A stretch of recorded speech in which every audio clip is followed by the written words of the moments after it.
Hello बच्चों, कैसे हो? पूरा विश्वास है अच्छे होगे और वीडियो को तुम एंजॉय भी कर रहे होगे। ये वीडियो के साथ साथ लाइव को भी एंजॉय करना है, क्योंकि लाइव को एंजॉय किए बिना पढ़ाई पूरी नहीं हो पाती। पढ़ाई भी जरूरी है, एंजॉयमेंट भी जरूरी है।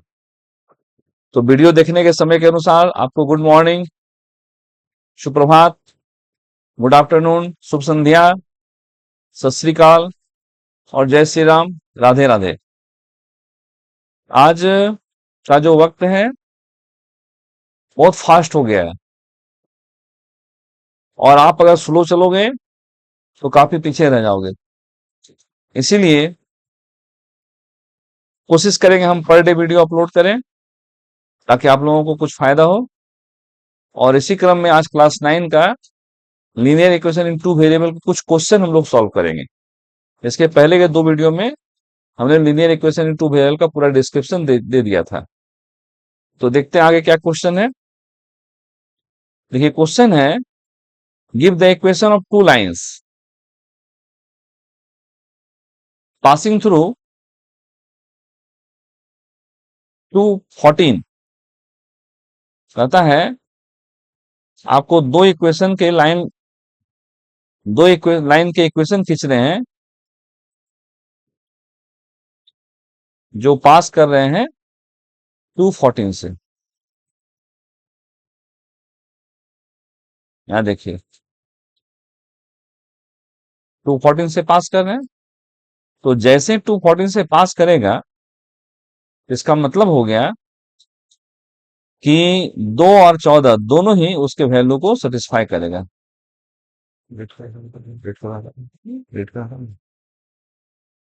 214 सेटिस्फाई करेगा उसको, ठीक है, ओके। तो रेड कलर को हटा देते हैं, नहीं तो आप लोगों को, हाँ ठीक है, ओके ओके ओके। तो इसमें जो पहला वैल्यू है वो है एक्स का, और दूसरा वैल्यू जो है क्वेश्चन नंबर 3 हो गया, उसको 1 में लाया जाए, 1 ले आए, हाँ। तो जो भी इक्वेशन होगा वो 214 उसको सेटिस्फाई करेगा। तो आप इक्वेशन कुछ भी लीजिए, लेकिन ध्यान रखिएगा उसमें एक्स और वाई का वैल्यू पुट करने के बाद आरएचएस उसके बराबर हो जाए। जैसे पहला इक्वेशन लेते हैं, लिखते हैं द,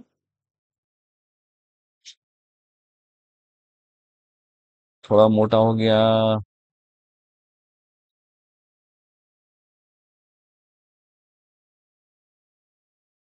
तो देखते हैं आगे। कोई भी इक्वेशन आप ले सकते हैं, ठीक है। जैसे मान लीजिए हम लिखते हैं,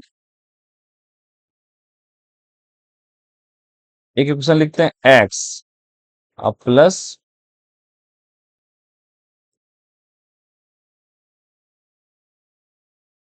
2y। अब देखिए इसमें एक्स की जगह 2 पुट करें और y की जगह 14 पुट करें, तो 14 टू जा 28 हो गया, 28 और ये 2 30, मतलब आरएचएस में 30 होना चाहिए, यहाँ आप 30 लिख दीजिए। ये एक इक्वेशन हो गया, ठीक है। उसी तरह से आप आर एलएचएस जो वेरिएबल रखना चाहते हैं रखिए, लेकिन ध्यान ये केवल रखना है कि एक्स और वाई का वैल्यू पुट करने के बाद आरएचएस सेटिस्फाई कर जाए। जैसे मान लो एक इक्वेशन लिखते हैं 2x और माइनस वाई कर देते हैं, तो क्या होगा, देखो एक्स का वैल्यू 2 रखते हैं, तो 2 टू जा 4 हो गया। आप 4 माइनस वाई की जगह 14 पुट करते हैं, तो सब जानते हो 4 में से जब 14 को माइनस करेंगे तो कितना हो जाएगा, -10 हो जाएगा। तो आरएचएस में यहाँ -10 करेंगे। इस तरह से न जाने आप कितने इक्वेशन को निकाल सकते हैं, आपको केवल 2 निकालने बोला, आप और भी निकाल सकते हैं।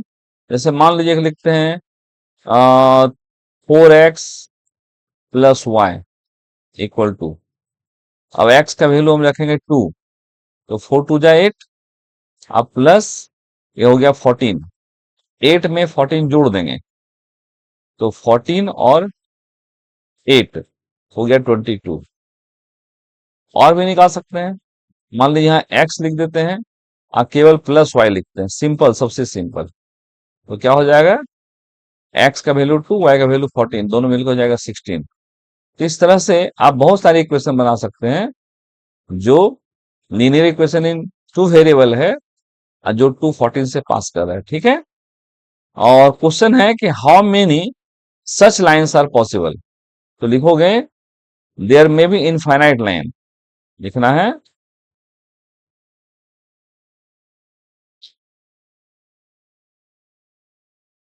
There may be infinite line, okay.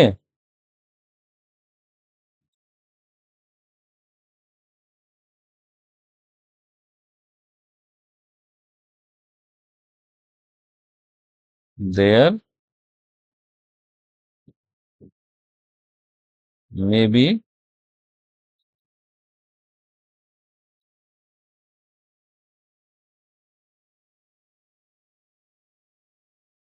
Infinite line,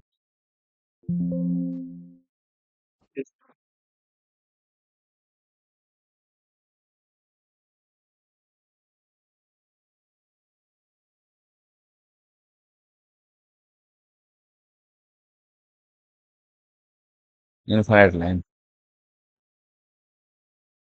okay. क्यों, इसमें क्वेश्चन है क्यों, तो ऐसे हम बहुत सारे वेरिएबल ले सकते हैं और बहुत सारे वेरिएबल लेने के बाद हम उसमें सॉल्यूशन कर सकते हैं, ओके। ठीक है, नेक्स्ट क्वेश्चन हम लोग देखते हैं।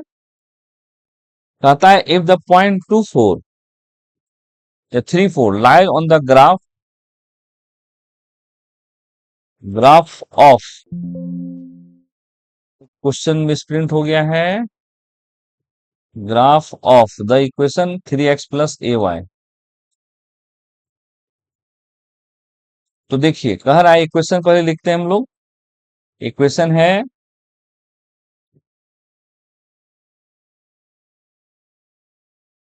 3y equal to a x plus 7। आप देख रहे होंगे ये 3 4 इसको सेटिस्फाई कर रहा है।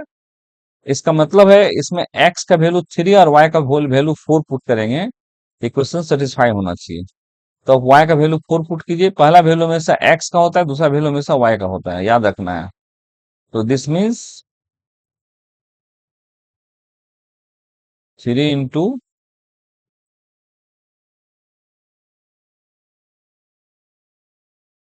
एक्स, y का वैल्यू 4 इक्वल टू a, तो a रहेगा इंटू एक्स का वैल्यू 3 और प्लस 7। तो इसको मल्टीप्लाई करेंगे तो 3 4 जा 12 हो गया, इक्वल टू ये a इंटू 3 करेंगे तो 3a हो जाएगा और प्लस 7, इससे हो जाएगा।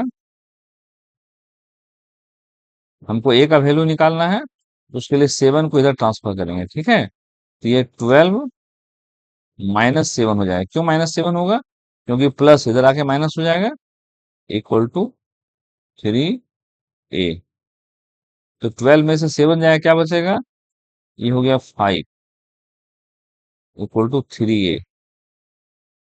इससे a इक्वल टू हो जाएंगे, 3 को ट्रांसफर करेंगे तो 5 डिवाइड बाई 3, आंसर हो गया, ठीक है। नेक्स्ट क्वेश्चन है the taxi fare in a city is as follows. एक शहर में जो टैक्सी फेयर है वो इस तरह से है। फॉर द फर्स्ट किलोमीटर, ये देखिए, for the first kilometre fair जो है 8 रुपया लगता है। टैक्सी वाला बोला भैया आप 1 किलोमीटर मेरे टैक्सी में बैठिए और 1 किलोमीटर तक चलिएगा, 1 किलोमीटर, तो यू हैव टू पे ₹8, ओके। और कहता है बाकी फॉर द सब्सिक्वेंट डिस्टेंस, उसके बाद जितना डिस्टेंस कवर करोगे 5 रुपया पर किलोमीटर लगेगा। इसका मतलब ये हो गया कि अगर आप 2 किलोमीटर चलते हैं तो आपको लग जाएगा पहले किलोमीटर के लिए 8 रुपया और दूसरे किलोमीटर के लिए 5 रुपया, तो आपको टोटल 13 किलोमीटर 13 रुपया लग जाएगा। इसी तरह से आप सब्सिक्वेंटली जितना किलोमीटर चलेंगे तो पर किलोमीटर रेट 5 रुपीज होगा, ठीक है। तो डिस्टेंस को एक्स किलोमीटर मानना है और फेयर को वाई मानना है, पर किलोमीटर फेयर को वाई मानना है। तो एक लीनियर इक्वेशन बनाना है इस इंफॉर्मेशन का, उसका ग्राफ भी खींचना है, ठीक है। तो चलते हैं। मान लीजिए लीनियर इक्वेशन क्या बनेगा, डिस्टेंस है टोटल एक्स, तो एक्स किलोमीटर में फेयर फॉर 1 किलोमीटर कितना होगा, तो फेयर फॉर 1 किलोमीटर हो गया ₹8 प्लस आप टोटल कितना डिस्टेंस कवर किए एक्स, तो एक्स में से फर्स्ट किलोमीटर का रुपया ₹8 लग गया, ठीक है। तो बाकी जो किलोमीटर बच गया वो बच गया x-1, तो बाकी किलोमीटर बच गया x-1। क्यों हुआ समझिए बात को। आप टोटल x किलोमीटर चले, मान लो कि ये यहां से यहां तक ये x किलोमीटर है, x किलोमीटर में ये फर्स्ट किलोमीटर का यहां से यहां तक फर्स्ट 1 किलोमीटर हो गया, 1 किलोमीटर का फेयर लग गया ₹8। तो बाकी कितना बच गया यहां से यहां तक, तो टोटल था x, x में से 1 कम हो जाएगा। ये x-1 किलोमीटर का किराया किस रेट से लगेगा, तो ₹y पर किलोमीटर के हिसाब से, नहीं ₹5 पर किलोमीटर के हिसाब से लग जाएगा। तो हो जाएगा, इसको 5 से मल्टीप्लाई करेंगे, ये बाकी 5 किलोमीटर, बाकी x-1 किलोमीटर किराया हो गया। तो this is the fair of 1 kilometre and this is the fair of x-1 kilometre for remaining x-1 kilometre at the rate of ₹5 पर किलोमीटर। तो ₹5 जब 1 किलोमीटर का लग रहा है, तो x-1 किलोमीटर का 5 इंटू x-1 लगेगा। ये टोटल फेयर हो गया। टोटल फेयर कितना दिया हुआ है, ये इक्वल टू दिया है y। अब इसको सॉल्व कर लेते हैं, क्या हो जाएगा, ये हो गया 8 plus 5x minus 5 equal to y। तो 8 में से 5 जाएगा, बचे 8 में से 5 घटा दे, बचेगा 3, तो 3 plus 5x equal to y। तो एक्स वाई को एक तरफ कर देता है, कांस्टेंट को दूसरे तरफ, तो 5x एज यूजुअल रहेगा और माइनस वाई कर दिए, इस वाई को इधर कर दिए तो माइनस वाई हो जाएगा, और 3 को इधर कर दिए -3 हो जाएगा। ये लीनियर इक्वेशन बन गया, ठीक है। अब कहता है उसका ग्राफ भी ड्रॉ करना है। तो ग्राफ ड्रॉ करने पहले बताया गया आपको कि ग्राफ ड्रॉ करने के लिए क्या करना होगा कि आपको एक्स और वाई का अलग अलग वैल्यू लेना होगा, कम से कम 3 वैल्यू।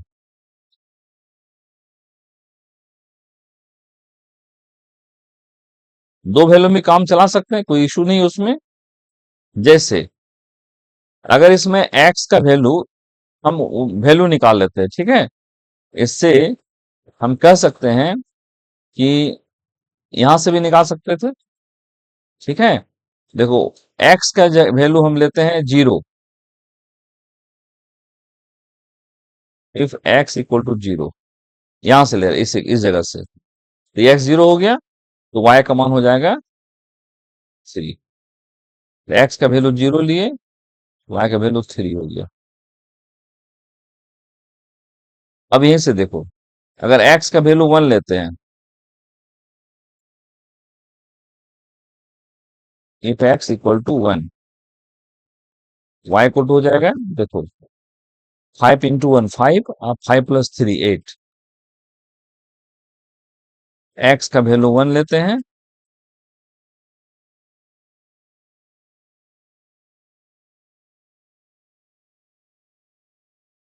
एक्स का वैल्यू 1 लिए, वाई का वैल्यू 8 हो गया, ठीक है।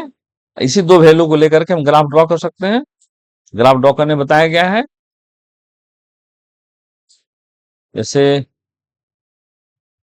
उस वैल्यू को फिर से यहाँ पे लिखते हैं हम लोग। हम्म, उस वैल्यू कहीं पे लिखते हैं, सिलेक्ट कर लिए, सिलेक्ट करने के बाद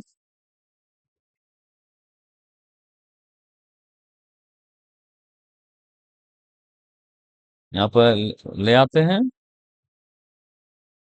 ठीक। अब इसका ग्राफ खींचते हैं।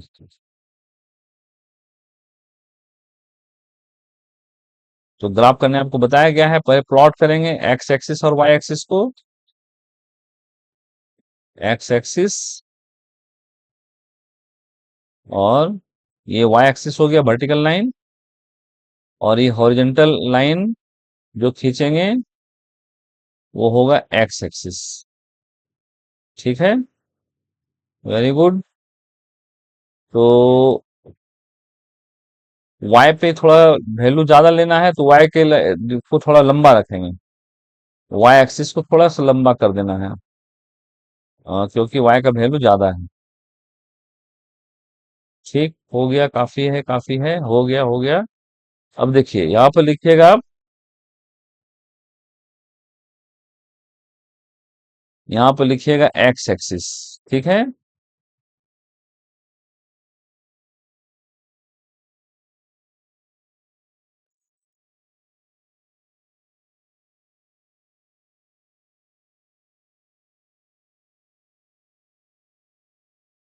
यहाँ पर लिखिएगा एक्स एक्सिस, जो है एक्स का नेगेटिव रहेगा इस तरफ,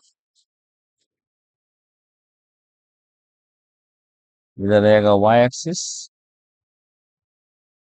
इधर वाई का नेगेटिव रहेगा। नेगेटिव वैल्यू तो है नहीं, देखिए कोई इशू नहीं है।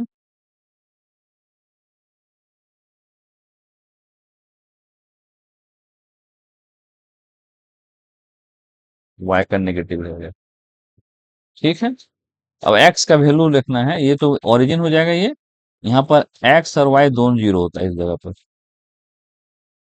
इक्वल डिस्टेंस लेंगे, एक, दो, तीन, चार,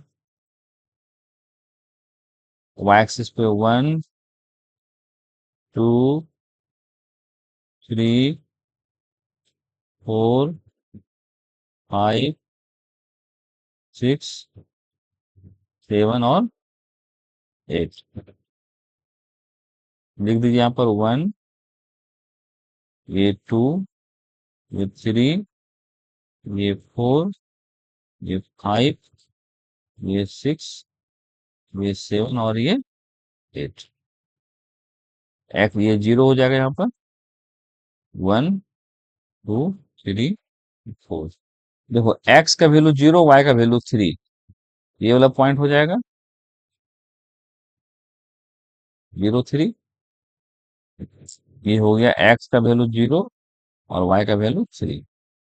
अब एक्स का वैल्यू वन, वाई का वैल्यू एट बोल रहा है, देखो, ये वाला पॉइंट हो जाएगा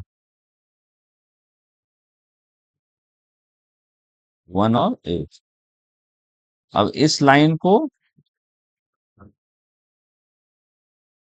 स्ट्रेट लाइन आना चाहिए,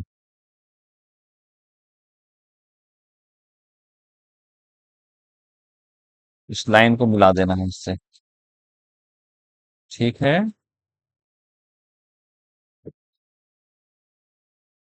वो ऐसे थ्री को, हाँ, फिर से, हाँ हाँ, बस बस बस हो गया। ठीक है, this is the line, okay, graph समझ में आ गया होगा।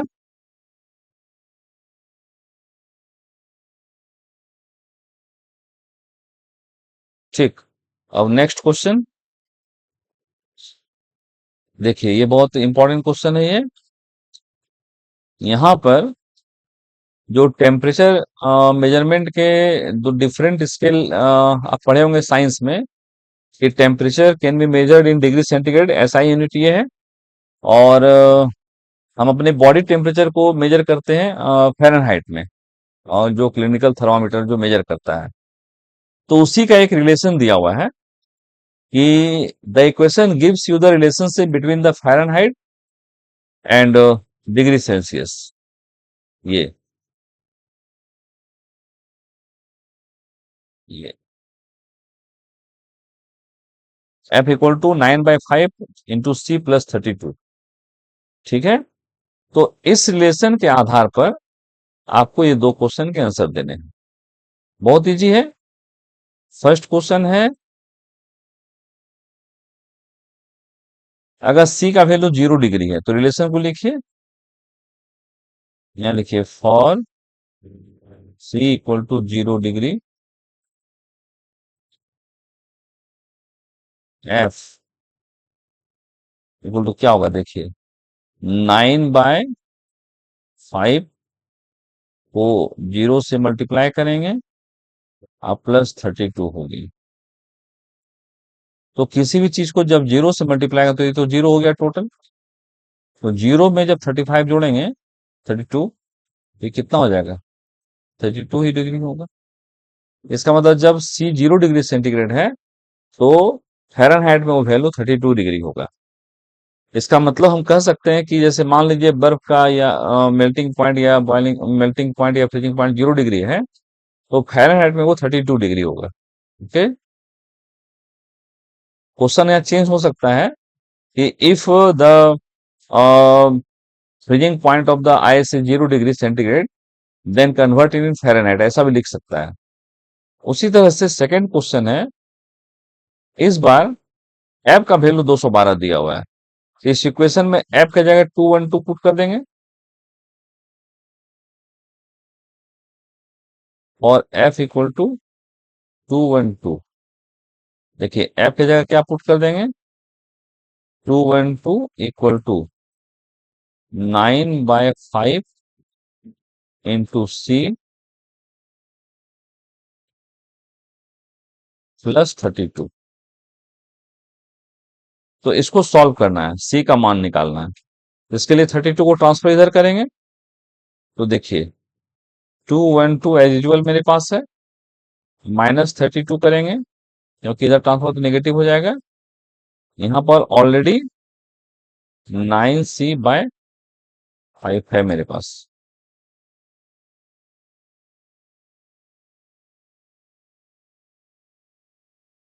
अब देखिए माइनस करते हैं, तो 2 में 2 गया 0 और 11 में 3 गया 8 और 2 में यहाँ पर बच गया 180 इक्वल टू 9c/5। अब c का मान निकालने के लिए ये 9 5 दोनों को ट्रांसफर करेंगे तो 5 ऊपर और 9 नीचे।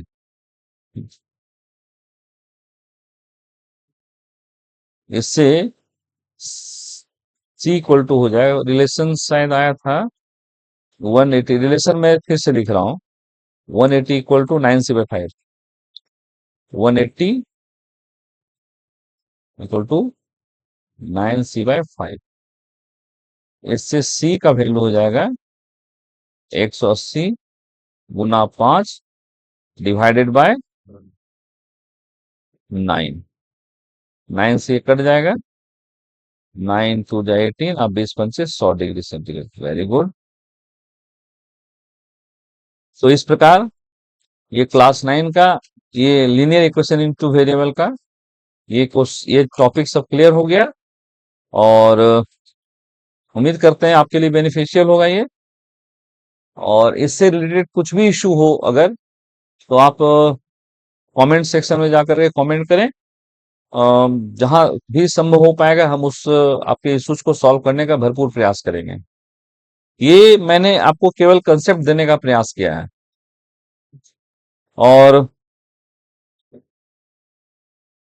ये क्वेश्चन ही नहीं है कि आर डी शर्मा है या आर एस अग्रवाल है।